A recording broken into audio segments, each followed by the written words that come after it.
Hallelujah. तो आज हम देखेंगे इस प्रभु के समर्थ वचन 20:91 दिन चूत कलम।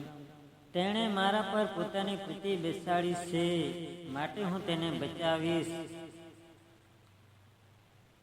तेणे मारू नाम जाण्यु छे, माटे हूँ तेने ऊंचो करीश।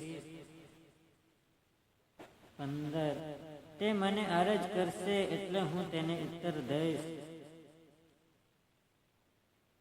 हूँ संकट समये तेनी साथे थईश। हूँ तेने छुड़ावीने मान आपीश।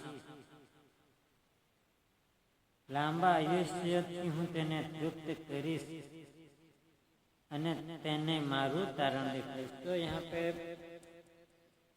बाइबल का वचन बता रहा है, वो कब लिखा, किसने लिखा, वो कुछ स्टोरी क्लियर नहीं है। सो भविष्य प्रार्थना प्रभु मूसा के द्वारा की गई प्रार्थना है, जो समर्थवान प्रार्थना है, जो प्रार्थना में हम आशीष पाए।